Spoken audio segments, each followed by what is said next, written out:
कल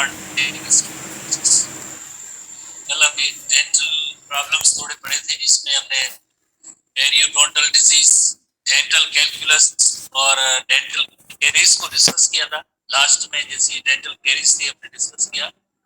dental caries इसमें जो इनामेल है इसके अंदर जैसे ये डिस्ट्रॉय होता है और देन हम जो भी खाते हैं फूड वगैरह या ड्रिंक वगैरह वो बल्ब रीजन के अंदर आ जाता है। देन थोड़ा सा पेन महसूस होता है। आखिर में क्या होता है कि डॉक्टर साहिबान डेंटिस्ट होते हैं जो लाइक ये पार्ट है इसको यहाँ पे एक स्पेस गैप बना के और इसमें जितनी भी नर्व्स वगैरह होती है उनको रिमूव कर देते हैं और इसके अंदर कोई किसी तरह का केमिकल वगैरह होता है वो फिल कर देते हैं जिसे आमतौर पे फिलिंग कहते हैं और डेंटल लैंग्वेज में से रूट कैनाल कहते हैं।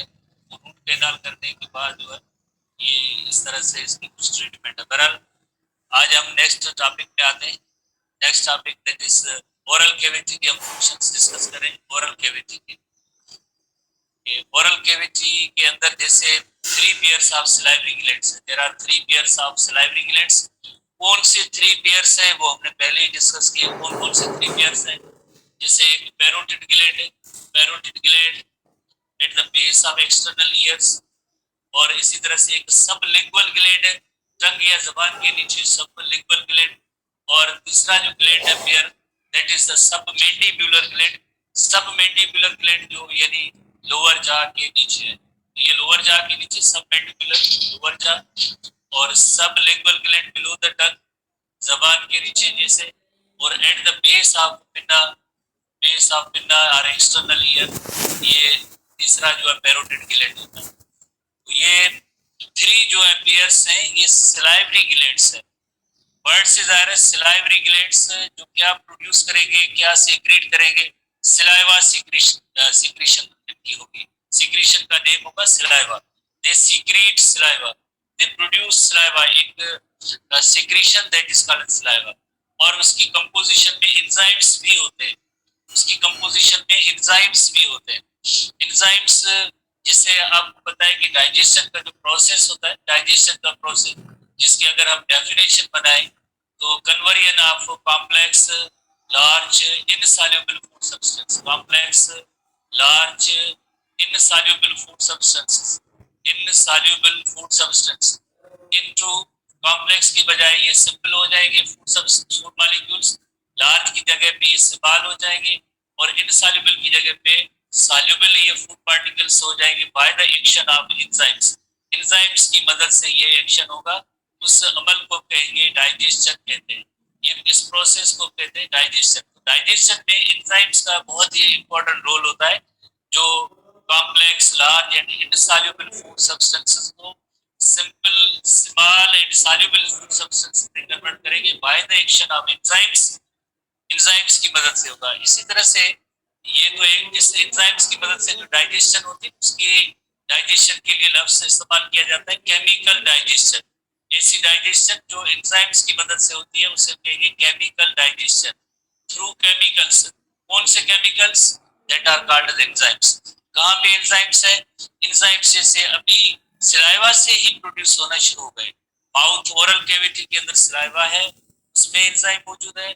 आगे नेक्स्ट जाते जाएंगे स्टमक के अंदर, स्टमक के अंदर भी एंजाइम होंगे। आगे स्मॉल इंटेस्टाइन का पार्ट है उसमें भी एंजाइम प्रोड्यूस होंगे। एक्सेसरी ग्लैंड है जिसे पैंक्रियास कहते हैं, वहां से भी जैसे एंजाइम प्रोड्यूस होते जाएंगे और इस तरह से फूड को डाइजेस्ट करेंगे। तो सिंपली ये सलाइवा के अंदर भी एंजाइम्स मौजूद है और इससे हम ये पॉइंट ले सकते हैं कि the process of digestion, human being के अंदर डाइजेशन का जो अमल होता है वो माउथ से ही स्टार्ट हो जाता है। वाई? बिकॉज माउथ के अंदर जैसे एक तो टीथ है, माउथ के अंदर एक तो टीथ है जिनकी वजह से मैकेनिकल डाइजेशन, टीथ की मदद से मैकेनिकल डाइजेशन, मैकेनिकल डाइजेशन की मीनिंग होती है फिजिकली जो फूड जो है स्मॉलर पीसेस में ब्रेक होता है उसे कहते हैं मैकेनिकल डाइजेशन। जैसे ये फूड पार्टिकल है और इसकी जो च्यूइंग एक्शन होगा या मेस्टिकेशन एक्शन होगा, च्यूइंग और मेस्टिकेशन जब एक्शन होगा इसमें च्यूइंग और मेस्टिकेशन, च्यूइंग और मेस्टिकेशन होगा तो यही फूड पार्टिकल जो है ये छोटे छोटे पार्टिकल्स में ब्रेक हो जाता है इनिशियली। तो फिजिकली जो जैसे ये छोटे छोटे पीसेस में ब्रेक हो गया, ये लार्ज फूड था, ये सिंपल छोटे से पीसेस में ब्रेक हुआ, इससे डाइजेशन को हम कहेंगे मैकेनिकल डाइजेशन, क्योंकि ये मैकेनिकली टीथ के जरिए जो है छोटे पीसेस में ब्रेक हुए। एक तो टीथ जैसे छोटे छोटे पीसेस में ब्रेक कर रहे हैं फूड मॉलिक्यूल को। नंबर टू, जैसे माउथ के अंदर जैसे सलाइवा भी मौजूद है, और सलाइवा के अंदर क्या मौजूद है, एंजाइम्स मौजूद है। एंजाइम्स भी डाइजेशन प्रोसेस में मदद देते हैं। तो यानी सिंपली हम ये कहेंगे डाइजेशन का अमल जो होता है माउथ से ही स्टार्ट हो जाता है, माउथ से ही स्टार्ट हो जाता है, जिसमें मैकेनिकल, माउथ में मैकेनिकल डाइजेशन भी होती है, और माउथ के अंदर केमिकल डाइजेशन भी, mechanical as well as chemical digestion. Hopefully आपने इस ओवरऑल जैसे इंट्रोडक्शन है कि माउथ के अंदर जैसे 3 पेयर्स ऑफ ओरल कैविटी के अंदर 3 पेयर्स ऑफ सलाइवरी ग्लैंड्स मौजूद है। एक है पैरोटिड ग्लैंड जिसे पैरोटिस भी कहते हैं, सब मैंडिबुलर ग्लैंड है, और तीसरा ग्लैंड पेयर्स में। पेयर्स की मीनिंग होती है एक राइट साइड में होगा, एक लेफ्ट साइड में। सब लिंगुअल यानी जबान के नीचे एक राइट साइड में, एक लेफ्ट साइड में। सब मैंडिबुलर लोअर जा में एक राइट साइड पे होगा, एक लेफ्ट साइड में, पेयर की सूरत में। इसी तरह से 3 पेयर्स ऑफ सलाइवरी ग्लैंड जिनका काम है सलाइवा सीक्रेट करना, और सलाइवा के अंदर एंजाइम्स भी होते हैं, सलाइवा के अंदर एंजाइम्स भी होते हैं। उसके बाद आएंगे functions of oral cavity. Oral cavity और माउथ कैविटी के फंक्शन क्या है, जैसे एक है मैकेनिकल डाइजेशन, अभी हमने नोट किया। मैकेनिकल कैसे, टीथ की मदद से फूड जो है बिगर पीस होता है वो छोटे पीस में ब्रेक होता है, इसे हम कहते हैं मैकेनिकल डाइजेशन। और दूसरी जो डाइजेशन होती है केमिकल डाइजेशन। केमिकल डाइजेशन किसकी मदद से होती है, जो एंजाइम्स की मदद से होती है। और ऐसे एंजाइम्स कहाँ है, माउथ के हवाले से ऐसे एंजाइम्स सलाइवा के।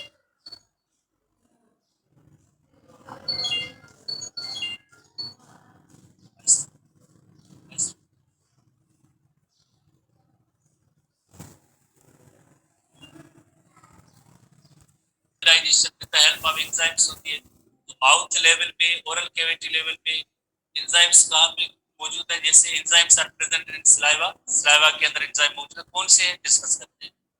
दोनों किस्म की डाइजेशन, मैकेनिकल और केमिकल डाइजेशन ओरल कैविटी के अंदर होती है। Mechanical digestion is the physical division of mass of food into smaller mass. जैसे अभी हमने ये इलस्ट्रेशन थोड़ी सी बनाई है, जैसे ये बिगर फूड मॉलिक्यूल है तो ये छोटे छोटे स्मॉलर मासेस में ब्रेक हुए, इसे हम कहते हैं मैकेनिकल डाइजेशन। और केमिकल डाइजेशन केमिकल्स की मदद से होती है, केमिकल्स की मदद से होती है, जिसकी वजह से conversion of large molecule into smaller molecule होती है। और ये केमिकल कौन से हैं, इन केमिकल्स को हम कहते हैं एंजाइम्स कहते हैं। Such chemicals are called as enzymes. तो एक मैकेनिकल डाइजेशन और दूसरी केमिकल डाइजेशन। सिंपल वर्ड्स में जैसे अगर ओरल कैविटी के फंक्शंस पूछे जाए क्या है, ओरल कैविटी का फंक्शन है कि एक है मैकेनिकल डाइजेशन और दूसरा है केमिकल डाइजेशन। मैकेनिकल डाइजेशन किसकी मदद से होगी, मैकेनिकल डाइजेशन टीथ की मदद से। केमिकल डाइजेशन किसकी मदद से होगी, एंजाइम्स की मदद से।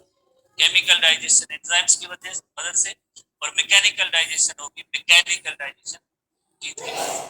अब हम नेक्स्ट आते हैं, नेक्स्ट आते हैं सलाइवा की कंपोजिशन के हवाले से भी देखते हैं, और मैकेनिकल डाइजेशन को भी देखते हैं कि मैकेनिकल डाइजेशन क्या होता है।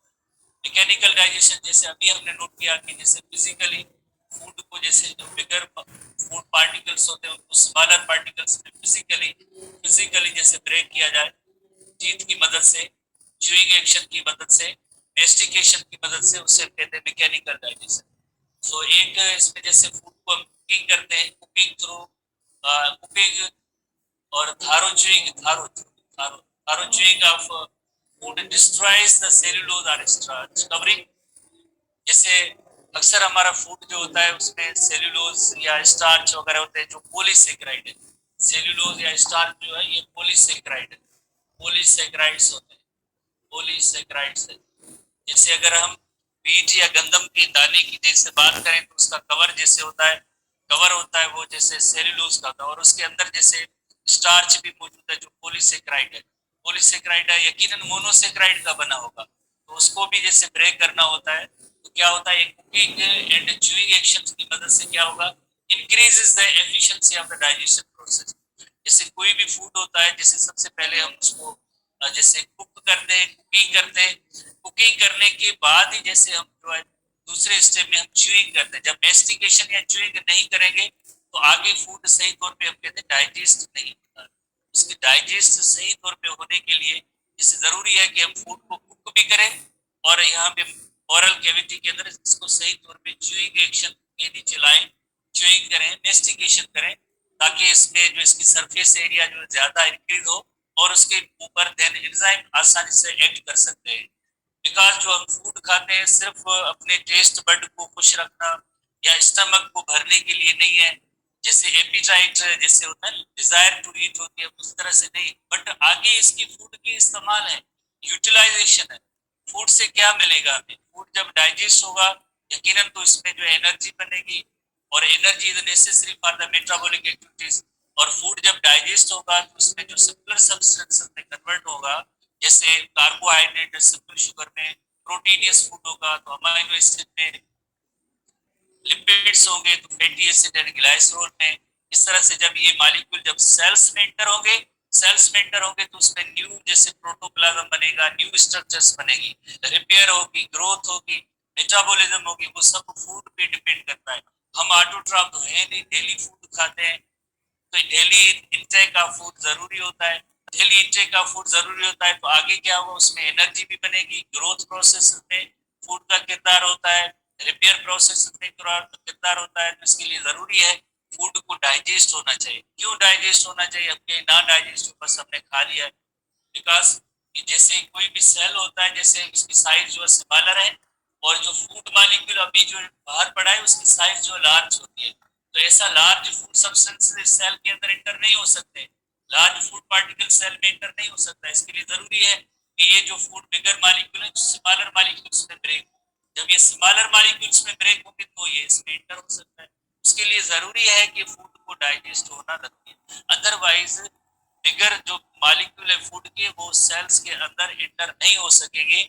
उसके लिए जरूरी है कि फूड को डाइजेस्ट होना चाहिए। फूड को डाइजेस्ट होना चाहिए कैसे? जो बिगर फूड मॉलिक्यूल है वो स्मॉलर मॉलिक्यूल में ब्रेक हो जाए, जैसे अभी हमने डेफिनेशन पढ़ी थी। डाइजेशन किस प्रोसेस का नेम है? The conversion of large complex and insoluble food particles into, large की जगह पे स्मॉल, कॉम्प्लेक्स की जगह पे सिंपल, इनसॉल्युबल की जगह पे soluble food substances by the action of enzymes is called as digestion. उसे कहते हैं डाइजेशन कहते हैं। तो उसके लिए जरूरी है कि ये फूड डाइजेस्ट हो। और आगे फूड डाइजेस्ट होने के लिए क्या जरूरी है? एक तो जैसे कुकिंग भी जरूरी है और दूसरी मेस्टिकेशन या च्यूइंग एक्शन, या जैसे हम कहें मैकेनिकल डाइजेशन इज नेसेसरी। अगर हम मैकेनिकल डाइजेशन करेंगे तो फूड को डाइजेस्ट कर पाएंगे। केमिकल तो आगे सलाइवा में भी मौजूद है, स्टमक में भी आगे रिलीज होंगे, आगे स्मॉल इंटेस्टाइन के पॉइंट पे वहां पे भी काफी सारे एंजाइम्स आएंगे, पैंक्रियाज से भी एंजाइम आएंगे, तो फूड को इस तरह से डाइजेस्ट करेंगे। ठीक है, तो इसी तरह से जो कुकिंग और च्यूइंग का फायदा क्या है? कुकिंग और च्यूइंग का फायदा ये है कि it destroys the cellular starch covering and increase the efficiency of the digestive process. Food taken into the mouth is chewed, masticated by teeth. ये हम आज जैसे 3-4 बार जैसे रिपीट कर रहे हैं कि जैसे माउथ के अंदर या ओरल कैविटी के अंदर च्यूइंग एक्शन होता है, च्यूइंग एक्शन मैस्टिकेशन होता है, जिसमें फिजिकली जो स्मॉलर पीसेस में ब्रेक हो जाता है। इसी तरह से mastication breaks large food particles into smaller ones having much large total surface area for the action of the digestive enzymes. ठीक है, जैसे अगर ये देखें यहाँ पे एक ही जैसे फूड पार्टिकल है, उसकी सरफेस ये है, अगर ये जैसे स्मॉलर पार्टिकल्स में ये जैसे ब्रेक होगा तो इससे फूड पार्टिकल की सरफेस जो है लार्ज हो जाएगी, इंक्रीज हो जाएगी, इंक्रीज द सरफेस एरिया, तो देन इस फूड को आसानी से डाइजेस्ट किया जा सकता है।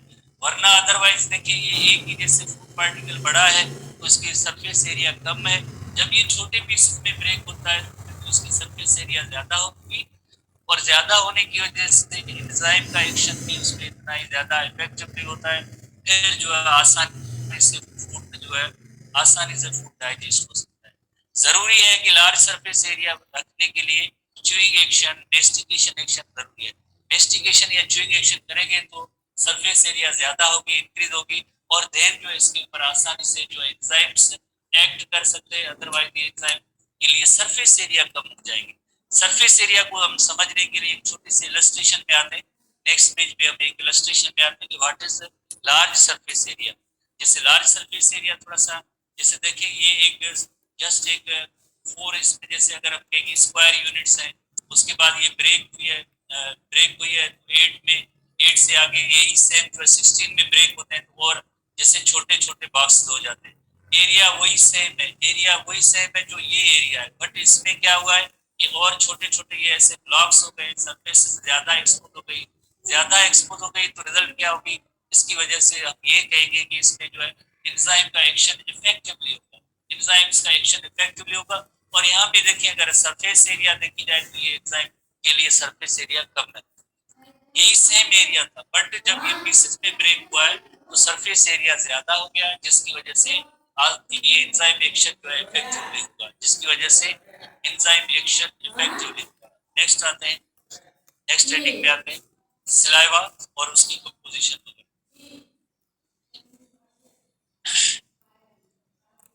जैसे आपको पता है कि सलाइवरी ग्लैंड्स की जो सीक्रेशन है, सलाइवरी ग्लैंड की सीक्रेशन को हम सलाइवरी ग्लैंड्स की सीक्रेशन को सलाइवा कहते हैं। How many pairs of salivary glands are there, type करें जूम चैट में, how many pairs of salivary glands are there.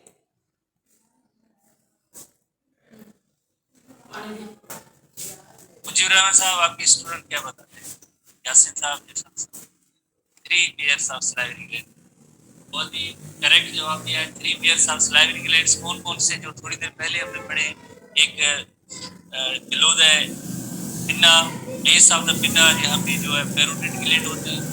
और आपको पता है कि एक डिजीज होती है जिसका नेम होता है मम्स, जिसमें गले सूख जाते हैं, खासतौर पे छोटे बच्चों को होती है। तो ये जो पैरोटिड ग्लैंड की स्वेलिंग होती है, ये जो स्वेलिंग होती है ये पैरोटिड ग्लैंड की होती है। पैरोटिड ग्लैंड की स्वेलिंग की वजह से इतना बड़ा गला हो जाता है छोटे बच्चों को, मम्स होती है। इसी तरह से और मम्स वायरल डिजीज है, यू नो वेरी वेल। इसी तरह दूसरा जो सब मैंडिब्यूलर पेयर है और सब लिंगुअल टंग या जबान के नीचे 3 पेयर्स हैं। पूरे दिन में जैसे 1.5 लीटर आप तकरीबन जो सलाइवा प्रोड्यूस करते रहते हैं, और हर 2 मिनट के बाद थोड़ी थोड़ी सी सलाइवा हम निकलते रहते हैं, हर 2 मिनट के बाद सलाइवा निकलते रहते हैं। अगर सलाइवा सही तौर पे सीक्रेट नहीं होती है तो इवन हम बोल भी नहीं सकते, माउथ ड्राई हो जाता है। सर्टेन कंडीशन पे आपने देखा होगा, जब हमें कोई डिसऑर्डर, डिजीज, बुखार या पानी नहीं पिया होता है या इस तरह से, तो माउथ जैसे एक ड्राई हो जाता है, ड्राई माउथ होता है, तो यानी हम सही तौर पे बोल भी नहीं सकते। वाई बिकॉज ऑफ सलाइवा की मदद से लिप्स की मूवमेंट है वो प्रॉपर होती है, सही, ये भी फंक्शन।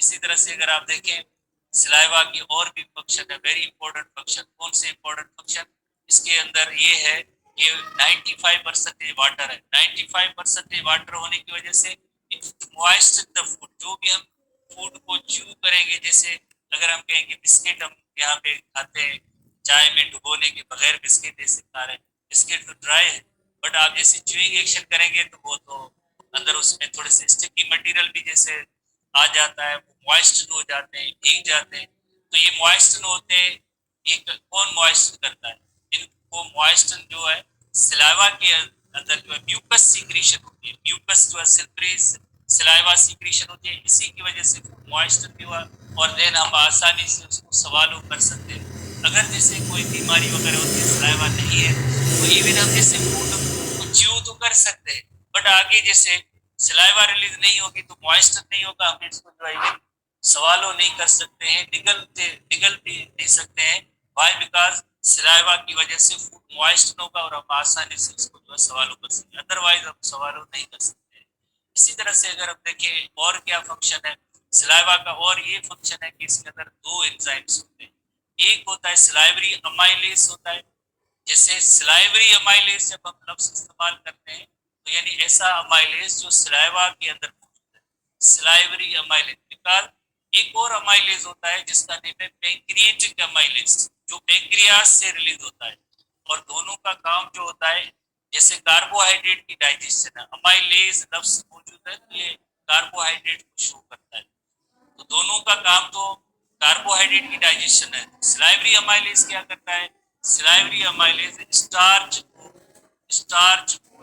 जो पॉलीसेकेराइड है उसको माल्टोस में कन्वर्ट करते हैं। माल्टोस क्या है, डाइसेकेराइड है, स्टार्च को माल्टोस में कन्वर्ट करते हैं। और इसी तरह से हम कहेंगे कि माउथ से ही डाइजेशन का प्रोसेस शुरू हो जाता है, माउथ ओरल कैविटी से मैकेनिकल डाइजेशन और केमिकल डाइजेशन दोनों प्रोसेसेस शुरू हो जाते हैं ओरल कैविटी से। कौन से process? Mechanical as well as chemical digestion. दूसरा जो एंजाइम है वो लाइसोजाइम है। लाइसोजाइम है। लाइसो लफ्ज की मीनिंग ये होती है जैसे ब्रेकिंग डाउन। जाइम किसको शो करता है? जाइम एंजाइम को शो करता है। यानी ये एक ऐसा एंजाइम है जो बैक्टीरिया को किल करता है। बैक्टीरिया को किल करने वाले एंजाइम को कहेंगे लाइसोजाइम कहेंगे। ठीक है, तो बैक्टीरिया को किल करने वाले एंजाइम को लाइसोजाइम कहेंगे। सबसे पहले हम इसकी कंपोजिशन देखेंगे। वाटरी सिक्रीशन है, 95% वाटर है, प्लस में एक और enzyme that is called lysozyme. Mucus भी होती है और सिलाइवरी अमाइलेज भी होता है। दो एंजाइम्स हैं, सिलाइवरी अमाइलेज और लाइसोजाइम, ये दोनों एंजाइम है। म्यूकस सिल्वरी सिक्रीशन है जो मॉइस्चर से लुब्रिकेट्स द फूड, ताकि जो फूड को हम आसानी से स्वालो कर सके, वरना स्वाल्विंग एक्शन नहीं होगा। सवालों करने के लिए जरूरी है ये लुब्रिकेट और मॉइस्चर। सिलाइवरी अमाइलेज इसका नेम है टाइलिन। सिलाइवरी अमाइलेज को कहेंगे टाइलिन। जो बायोकेमिस्ट्री के अंदर इसे टाइलिन कहेंगे, जनरली जैसे हम कह सकते हैं ये salivary amylase. which breaks covalent bond between the glucose molecules and the starch, यानी स्टार्च को ब्रेक करता है। स्टार्च एंड अदर पॉलीसेकेराइड को ब्रेक करता है। ग्लूकोज को ब्रेक नहीं करता है। ग्लूकोज को ब्रेक नहीं, स्टार्च एंड पॉलीसेकेराइड। यकीनन जो पॉलीसेकेराइड होंगे तो वो ग्लूकोज के ही बने होंगे, तो इन ग्लूकोज मॉलिक्यूल्स के दरमियान जो बॉन्ड होता है उनको ब्रेक करने का काम जो होगा वो सिलाइवरी अमाइलेज का है। ये बात लिखी गई। Covalent bond between glucose molecule इन स्टार्च। जैसे अगर हम कहेंगे स्टार्च है और इसमें काफी सारे जो मोनोसेकेराइड और ग्लूकोज मॉलिक्यूल्स हैं, तो उनके दरमियान ये जो बॉन्ड होगा ग्लूकोज मॉलिक्यूल के दरमियान जो बॉन्ड होगा उसको ब्रेक करने का काम जो है यकीनन कौन करेगा? यकीनन जैसे ये सिलाइवरी अमाइलेज करेगा। फिर क्या प्रोड्यूस होगा? Produce dextrin and disaccharide maltose. Simply हम क्या कह सकते हैं कि जैसे polysaccharide is converted into disaccharide. Polysaccharide is converted into disaccharides and dextrins. Disaccharide का क्या एग्जांपल है? डाइसेक्राइड का एग्जांपल है माल्टोस। माल्टोस जो है एक डाइसेक्राइड है। डेक्स्ट्रिन क्या होते हैं? डेक्स्ट्रिन भी ओलिगोसेक्राइड की कैटेगरी में आते हैं। ओलिगोसेक्राइड की कैटेगरी में आते हैं। फर्स्ट ईयर में एसटीबी बुक चैप्टर 2 उसके अंदर हमने पढ़ा है कार्बोहाइड्रेट्स के हवाले से। 3 कैटेगरीज है, मेन कैटेगरीज है। एक है जैसे सिंपल शुगर्स है, मोनोसेक्राइड्स, ओलिगोसेक्राइड्स, पॉलीसेक्राइड। ओलिगोसेक्राइड में 2 to 10 मोनोसेक्राइड होते हैं। ओलिगोसेक्राइड में 2 to 10 मोनोसेक्राइड होते हैं। जब 2 मोनोसेक्राइड का यूनिट होता है तो उसे हम डाइसेक्राइड कहते हैं। 3 to 10 होगा तो उसे हम डेक्स्ट्रिन कहते हैं। तो यानी सिलाइवरी अमाइलेज का काम होता है पॉलीसेक्राइड को डाइसेक्राइड एंड डेक्स्ट्रिन में कन्वर्ट करना। डाइसेक्राइड जो एक है माल्टोस है, जिसके जैसे माल्टोस के 2 फॉर्म है। एक है आइसोमाल्टोस की है और जस्ट दूसरा एक माल्टोस की है। तो इनमें फर्क ये होता है, लिंकेज का फर्क होता है, क्योंकि माल्टोस डाइसेक्राइड है, 2 मोनोमर्स के दरमियान जैसे बनता है, 2 मोनोमर हो गए ग्लूकोज के, उसके दरमियान जो है कॉम्बिनेशन से माल्टोस बनता है। तो उसके दरमियान जो लिंकेज होती है अल्फा 1,4 लिंकेज होती है, ग्लाइकोसाइडिक लिंकेज। आइसोमाल्टेज में जो लिंकेज होगी 2 मोनोसेक्राइड्स के दरमियान तो अल्फा 1,6 ग्लाइकोसाइडिक लिंकेज होगी। तो जस्ट ये याद करने की इतनी जरूरत नहीं है, बस आप ये नोट करेंगे कि माल्टोस एंड आइसोमाल्टोस में ब्रेक करेंगे जो दोनों डाइसेक्राइड है। Only about 33-5% of total carbohydrates are digested in mouth, और बाकी जैसे लाइसोजाइम किल्स बैक्टीरिया और म्यूकस का काम है moisture and lubricates the food. Now the chewed food is called bolus. जैसे हम 1 मिनट या 2 मिनट में जैसे हम यहाँ पे च्यूइंग एक्शन करते रहते हैं 2 मिनट तक, तो उसके बाद जैसे जो फूड बनता है उसे कहते हैं बोलस कहते हैं। Now this is called the bolus. ठीक है, अब हम इसे जैसे रोटी नहीं कहेंगे, अब हम इसे बिस्किट नहीं कहेंगे, अब हम इसे कोई फ्रूट नहीं कहेंगे जो खाया है, अब हम इसे कोई बिरयानी नहीं कहेंगे जो हमने खाया है, अब हम इसे केक नहीं कहेंगे कि हम हमारे माउथ में केक पड़ा है, अब हम कहेंगे कि हमारे मुंह के अंदर जैसे अब ये बोलस पड़ा है। Now it is called the bolus, क्योंकि फूड तो आपके प्लेट में था, आपके सामने था, जो उसके वेरियस टाइप्स थे वो तो हमने खा लिया, चबा लिया। Now it is called the bolus, अब हम इसे कहेंगे बोलस कहेंगे। This is called as bolus. ठीक है, तो आगे स्टेजेस आएंगी, डिफरेंट फूड की कैटेगरीज हैं जिसमें बोलस बनता है पहले, उसके बाद जैसे जो भी फूड होता है फूड पहले बोलस बनेगा, और बोलस के बाद देन जो है कायम बनेगा, CHYME कायम। कायम के बाद जो है कायल बनेगा, और कायल जो होता है बिल्कुल डाइजेस्टेड फूड होता है, सॉल्युबल फॉर्म का फूड होता है और आसानी से एब्जॉर्ब हो सकता है, इसे कहते हैं दैट इज कॉल्ड कायल। ठीक है, फूड बोलस कायम and finally that is the कायल। ठीक है, अब नेक्स्ट हेडिंग में हम आते हैं, pharynx. Pharynx is a cavity behind the mouth. Pharynx the cavity behind the mouth, और उसमें जो है स्वाल्विंग का एक मैकेनिज्म होती है, स्वाल्विंग मैकेनिज्म होती है, सवालों करना, यानी सवालों की मीनिंग क्या है, निगलना। जैसे हम मुंह के अंदर जैसे ये जास है तो उनके दरमियान जैसे ये बोलस पड़ा है और ये बोलस है, तो अब बोलस को निगलने की जो मैकेनिज्म होती है उससे कहते हैं स्वाल्विंग मैकेनिज्म। ये फूड भी जैसे जैसे कॉमन चैम्बर, अब now it is called bolus. Bolus भी इस कॉमन जैसे फेरिंक्स में आता है। इसी तरह से अगर आप देखें, हमने जैसे पढ़ा है फर्स्ट ईयर में चैप्टर 13 एसटीबी बुक में, यहाँ पे जैसे एक्सटर्नल नॉस्ट्रल्स है, एक्सटर्नल नॉस्ट्रल से भी एयर जो है, then internal nostrils, internal nostrils के जरिए जो एयर भी इस फेरिंक्स के अंदर आती है, एयर भी इस फेरिंक्स के अंदर आती है, एज वेल एज जो बोलस है, दोनों जो है इस फेरिंक्स के अंदर आते हैं। आगे क्या होगा, फेरिंक्स कॉमन चैम्बर है, आगे दो अलग अलग ट्यूब बन जाते हैं, डाइजेस्टिव ट्यूब अलग बन जाता है, रेस्पिरेटरी ट्यूब अलग हो जाता है, आगे रास्ते दोनों के अलग है। फूड होगा जो फूड ट्यूब में जाएगा, और जो एयर होगी वो एयर ट्यूब में जाएगा, जो एयर होगी वो एयर ट्यूब में जाएगी। एयर ट्यूब के अंदर सवाए एयर के अलावा फूड के इंटर होने की कोई इजाजत नहीं है। मैकेनिज्म में ऑटोनॉमिक मैकेनिज्म है, उसमें कोई इजाजत नहीं है। जैसे बोलस च्यूइंग एक्शन की मदद से बना था, ये ओरल कैविटी है, उसके बाद जैसे फेरिंक्स के अंदर आया, और जो एयर जो है रेस्पिरेटरी जैसे एक्सटर्नल जो ओपनिंग है that is called external nostrils, then internal nostrils, वो भी एयर भी फेरिंक्स के अंदर आ जाती है। Pharynx is common for air and pharynx air food दोनों के लिए कॉमन है। बट आगे जो है फेरिंक्स के बाद दो अलग अलग जो पैसेज वे बन जाते हैं, रास्ते बन जाते हैं, ट्यूब्स बन जाते हैं। एक जैसे फ्रंट पे जो है रेस्पिरेटरी ट्यूब है, ट्रैकिया है, और बैक साइड पे इसोफेगस है, तो इसोफेगस के अंदर फूड इंटर होगा। फूड कभी भी जैसे जैसे नॉर्मली नहीं इंटर होता है ट्रैकिया के अंदर या विंड पाइप के अंदर या एयर ट्यूब के अंदर, यहाँ पे एक ऑटोनॉमिक मैकेनिज्म है, और ये खुद ब खुद रेगुलेट होगी। इनवॉलंटरी इन नेचर होता है, इनवॉलंटरी इन एक्शन होता है। जैसे एक चीज हम याद करेंगे कि जैसे ट्रेकिया से अबव जो है ना वो लैरिंक्स होती है, पहला पार्ट जो लैरिंक्स होता है, लैरिंक्स से जिसे हम वॉइस बॉक्स कहते हैं। लैरिंक्स के अंदर क्या होता है, लैरिंक्स के अंदर दो वोकल कार्ड्स होती है, दो वोकल कार्ड्स के दरमियान जो स्पेस या गैप होगा उसे हम कहते हैं गिलाटिस कहते हैं, उसे हम कहते हैं गिलाटिस कहते हैं। ओपनिंग है, glottis is just opening between two two vocal cords, तो वोकल कार्ड्स के दरमियान जो ओपनिंग हुआ है उसे हम कहते हैं गिलाटिस कहते हैं। ये गिलाटिस ओपनिंग रेस्पिरेटरी ट्रैक्ट का ओपनिंग है, सुराख है, जो हमेशा ओपन होता है, इवन भले हम सो भी जाए तब भी ये ओपन पड़ा होता है। जिससे हम कोई सवाए दो चीज, कौन सी, जब भी हम कोई खाना खाते हैं, निगलते हैं या पानी पीते हैं, तब ये जो गिलाटिस बंद होता है, उसके अलावा बाकी हर वक्त जो है ये खुला होता है। सिर्फ दो ऐसे जो पॉइंट्स, कौन से, जब हम कोई फूड को जैसे हमने च्यू किया है, सवालों करते हैं, तो उस वक्त जो है ये गिलाटिस बंद होता है, उस वक्त गिलाटिस बंद होता है।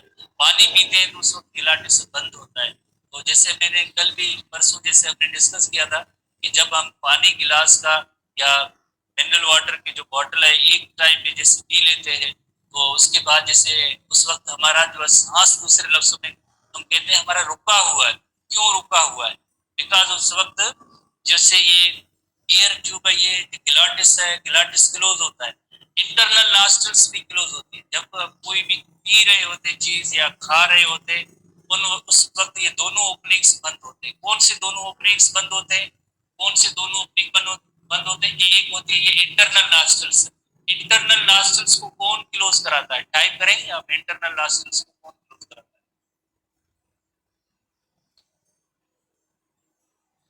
जसिन साहब, जठन साहब। Internal nostrils are closed by soft palate. Exactly, आप बिल्कुल आप सही जवाब दे रहे हैं, आप इंटेलिजेंट स्टूडेंट, मैं भी देख रहा हूँ।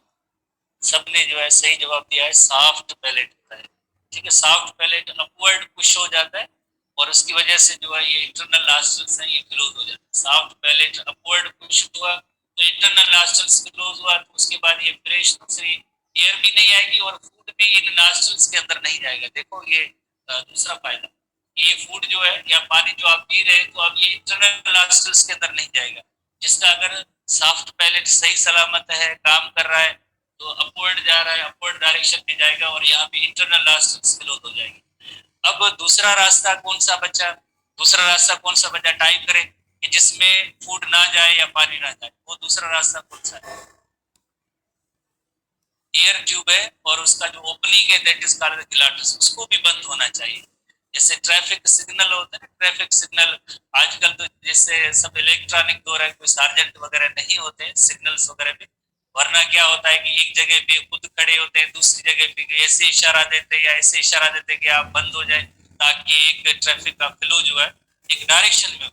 इसी तरह से आप देखें, एक तो सॉफ्ट पैलेट ने वो बंद कर दिया इंटरनल नॉस्ट्रल्स को, अपवर्ड हो गए, और दूसरा जो ओपनिंग है जिसका नेम है गिलाटिस, गिलाटिस को भी बंद होना चाहिए। गिलाटिस बंद होगा तो ये हमारे रेस्पिरेटरी ट्रैक के अंदर फूड आइटम कोई भी नहीं जाएगा, वाटर कोई भी नहीं जाएगा, लिक्विड कोई भी नहीं जाएगी, कोई जूसेस वगैरह जो कुछ भी हम पीते हैं सवाए एयर के अलावा कोई चीज इंटर ना हो सके, उसके लिए जरूरी है कि गिलाटिस क्लोज होनी चाहिए।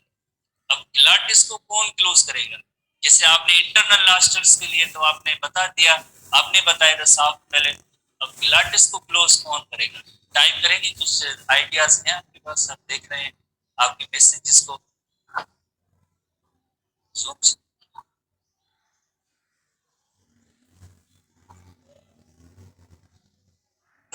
एपिगिलाटिस सब सही है कि जवाब दे रहे हैं, epiglottis epiglottis epiglottis, exactly, students are very intelligent, epiglottis epiglottis ही सही जवाब है। ठीक है, तो एपिगिलाटिस, गिलाटिस के ऊपर एक कार्टिलेज का फ्लैप होता है जिसका नेम है एपिगिलाटिस।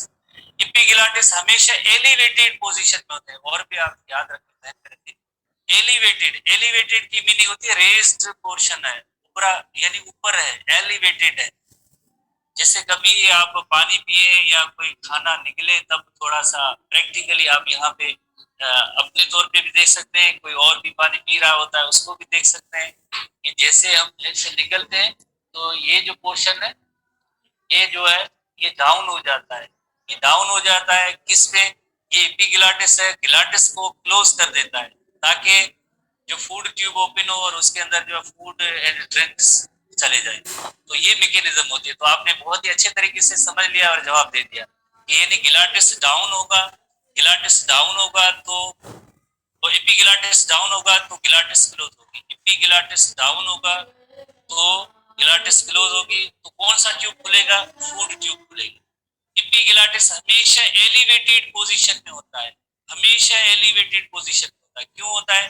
ताकि गिलाटिस ओपन हो और जैसे हम ब्रीदिंग का मैकेनिज्म है या सांस है वो लेते रहे, इस वजह से हमेशा एपिगिलाटिस एलिवेटेड पोजीशन में होता है, हमेशा गिलाटिस ओपन होती है ताकि उसमें एयर जाए और हम जो है ब्रीदिंग मैकेनिज्म हमारी जारी है, अदरवाइज जो हम सांस हमारी रुक सकती है। और तो इस वजह से नेचर ने ये बैलेंस रखा है कि जब भी हम सवालों करते हैं तो उस वक्त थोड़ी देर के लिए, थोड़ी देर के लिए क्या होता है कि ये गिलाटिस जो है ना क्लोज होता है, एपिगिलाटिस डाउन हो जाता है। अच्छा, हाँ हाँ, सिगरेट पीते वक्त सॉफ्ट पैलेट क्लोज, क्लोज क्यों नहीं होता है?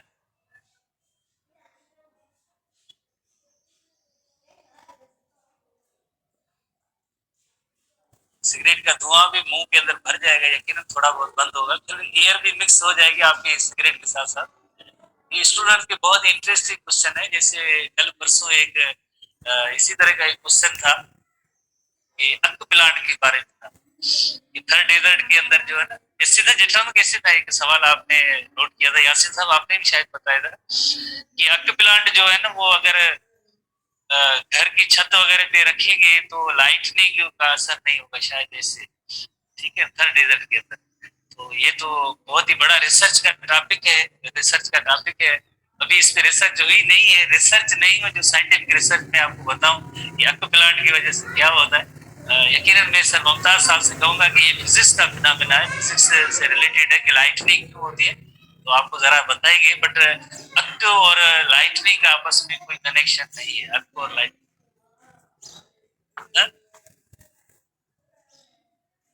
अक का मिल गया, लोग तो जहर पी रहे हैं, उनको कौन रोकेगा, ठीक है।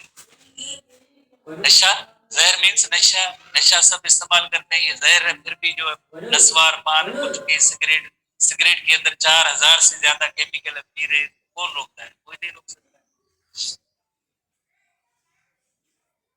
बहरहाल हम इसकी रीडिंग करते हैं। So, सवाल है, chunk from the chewed and moistened food into the ball-like mass called the bolus and pushes it into the pharynx, और bolus को जो है then pharynx में आ जाता है, और pharynx के बाद then muscles raise the soft palate against the back wall of the pharynx which closes the passage between the nasal cavity and pharynx preventing food entering into the nasal cavity। ठीक है, जैसे soft palate above हो जाएगा, push हो जाएगा, तो internal nostrils close हो जाएंगी, जिसकी वजह से यानी एक्सटर्नल नॉस्ट्रिल्स क्लोज हो। The pressure of the food into the pharynx stimulates nerves in the wall begin to swallowing reflex. Reflex action ऐसे होते हैं जो ऑटोनॉमस होते हैं, जिन पे हमारा विल विश कंट्रोल रेगुलेशन नहीं होती है, चॉइस नहीं होती है, खुद ब खुद जो है मैकेनिज्म होती है, जिससे हम कहते हैं इनवॉलंटरी एक्शन कहते हैं, जो इनवॉलंटरी एक्शन कहते हैं कहलाते हैं। Involuntary means not in person will और विश। अब हम इसके एक इलस्ट्रेशन देखेंगे कि किस तरह से जो है सवाल्विंग एक्शन होता है।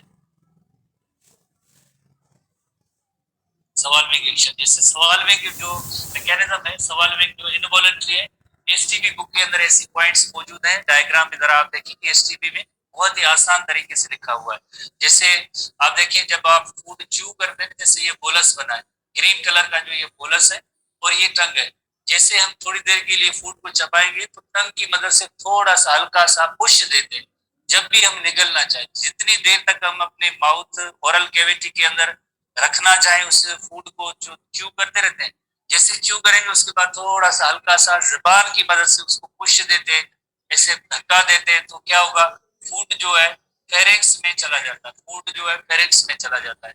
अब यहाँ पे देखिए एक इपिग्लाटिस भी है, इपिग्लाटिस भी है। इपिग्लाटिस हमेशा एलिवेटेड पोजीशन या अप पोजीशन में होगा। इपिग्लाटिस अप होगा तो ये गिलाटिस पार्ट होता है ना, जो गिलाटिस जिससे हम कहते हैं opening in the respiratory tract, respiratory tract का ये ओपनिंग है, ये हमेशा खुला रहेगा। जब इपिग्लाटिस अप होगा तो गिलाटिस ओपन होगा। इपिग्लाटिस अप, अगर इपिग्लाटिस अप है तो गिलाटिस ओपन होगा और एयर जो है, एयर जो है ट्रेकिया के अंदर जाती रहेगी। अब क्या है कि जैसे बोलस अंदर आ रहा है, तो अब क्या होना चाहिए, इपिग्लाटिस अगर आपसे पूछा जाए इपिग्लाटिस अप होगा या डाउन होगा, टाइप करें। जब ये बोलस नीचे आएगा डाइजेस्टिव ट्रैक्ट इसोफेगस में जाएगा, इपिग्लाटिस को क्या होना चाहिए, अप या डाउन में टाइप करें, अप, डाउन।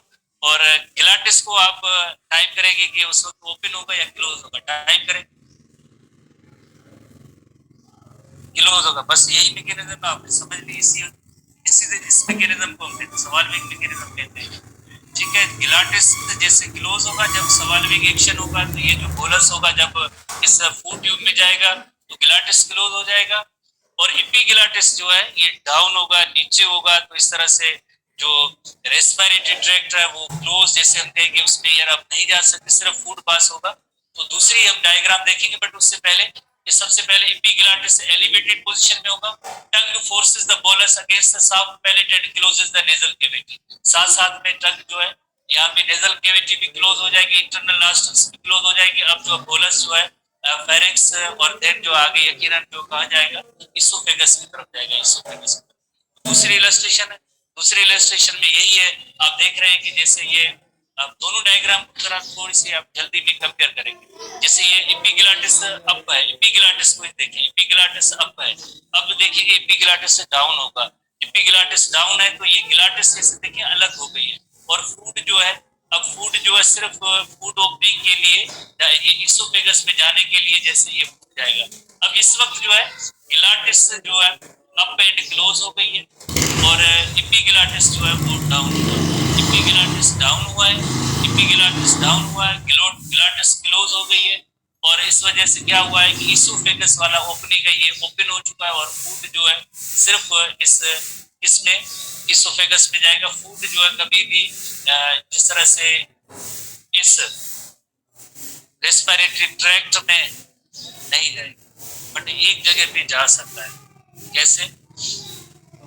कोई भी स्टूडेंट का सवाल है, शायद वेरी इंटरेस्टिंग सवाल पूछ रहे हैं कि कभी कभार जो गले के अंदर सुपारियां फंस जाती है, गले के अंदर सुपारियां जो अक्सर खाते फंस जाती है, या कभी कभार ऐसे जो खास तौर पे जो नौजवान जो इस तरह से सो सो के पी रहे होते हैं, कोई चीज पानी पी रहे होते हैं सो सो के, या तो उस वक्त एक खांसी, जोरदार खांसी होती है, कफिंग रिफ्लेक्स होता है और कोई भी लिक्विड होती है वो बाहर आती है, या ऐसे सो सो के खा रहे होते हैं, या इसी तरह से जो आंखें उनकी जो है टेलीविजन में क्रिकेट मैच चल रहा है या कोई और पसंदीदा उनका कोई प्रोग्राम चल रहा है तो आंखें इस तरफ है और खा इस तरह से रहे, तो यकीनन यहाँ पे एक ऑटोनॉमिक मैकेनिज्म होती है, रिफ्लेक्स जो एक्शन होता है, ये इसमें भी डिस्टरबेंस हो जाएगी। फिर क्या होता है कि ये फिर जैसे आप जैसे एक तरफ से निकल रहे होते हैं और दूसरी तरफ से ये जो है ग्लाटिस ओपन पड़ी होती है, ग्लाटिस सही तौर पे क्लोज ही नहीं होगी, तो आपका जो लिक्विड और फूड है उसके कंटेंट भी रेस्पिरेटरी ट्रैक्ट में जा सकते हैं,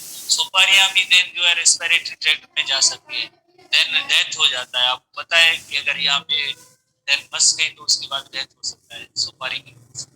तो ये इस रीजन की वजह से होता है। जब ग्लाटिस प्रॉपर क्लोज नहीं होती है, ग्लाटिस प्रॉपर क्लोज नहीं होती है तो ये अमल होता है और इसकी वजह से इस तरह की मैकेनिज्म होगी। तो यकीनन ये थोड़ी सी पॉइंट है, आप सिंपली जो आप याद करेंगे जब भी फूड की जैसे स्वालविंग होगी उस वक्त भी ग्लाटिस डाउन होगा, ग्लाटिस क्लोज हो जाएगा और डाइजेस्टिव ट्यूब और इसोफेगस खुल जाएगी। हमेशा क्या होता है कि एपिग्लाटिस अप होता है और ये ग्लाटिस ओपन होती है और ये फूड ट्यूब जो है ये ऐसे क्लोज होता है ऐसे। तो ये सवालिंग में मैकेनिज्म है। तो आज जस्ट हम इतना पढ़ेंगे और कल हम आगे नेक्स्ट डिस्कस करेंगे। सी यू।